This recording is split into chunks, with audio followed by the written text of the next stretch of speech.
Right. Well, and my backstory as well. When I was 8 years old, my best friend's mother was murdered in the house behind our house. I lived in a small city in North Dakota, but this person went on to kill four people. And from the time I was 8 years old, I never felt safe in my home ever again.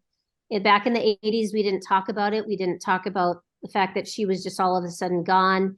My whole life, I've been had fearful energy, and I've been almost a victim multiple times because of my fearful energy and my lack of eye contact. Every time I'd get afraid of somebody, I would divert my eyes.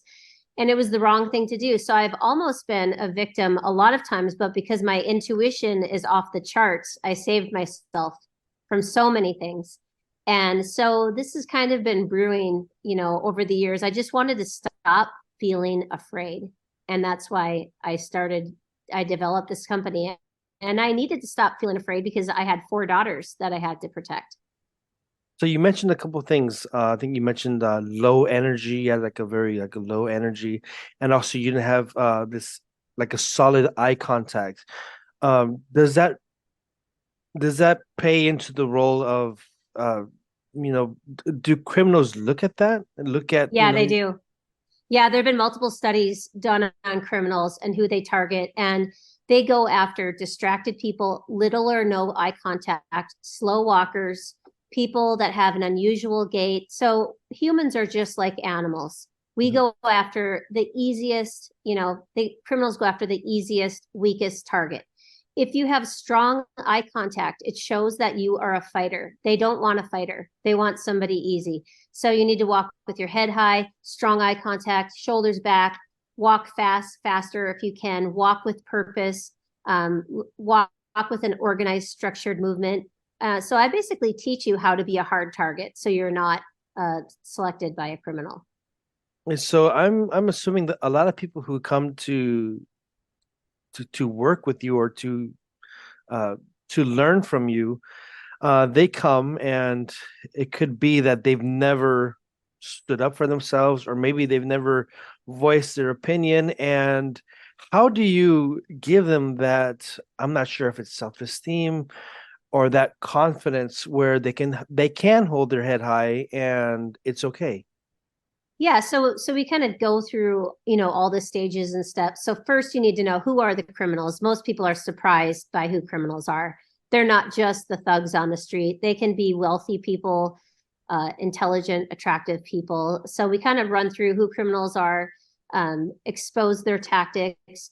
Then we talk about situational awareness, paying attention to what looks out of place, what seems out of place. We focus on intuition because intuition is the highest form of all intelligence. And then we run through scenarios, and then we talk about fringe areas. Where do most crimes happen, right? Mhm. And then we run through different scenarios. Okay, this person is targeting you, and we know they're targeting you because they're staring at you. They've been staring at you for like 3 seconds or more. So in order to know that you're a target, they're staring at you, whether it's your a purse or something on you. They always stare at the target or the person, and then they try to get close to you. They try to position themselves close to you. So I teach people, okay, keep your space from that person. If you see somebody cross the street, go into a store, walk with somebody, use a vehicle, get away from that person. That's number one, right? Number three is they test you. They ask you a question. It might be, hey, can I get the time of day? This is just to distract you and to see if you're compliant. So there's all sorts of steps that they take, but we run our clients through these scenarios. We tell them, okay, this your palm out is stop, and it's universal. You don't have to speak English. This means stop. Don't come any closer. We have them kind of stagger their body language, kind of blade their body, right, and then also say stop. I can't help you, and it's enough where you have strong eye contact. And if they keep coming at you, then they've announced bad intentions. But we go through all of that. Most women have a very hard time speaking up and saying stop.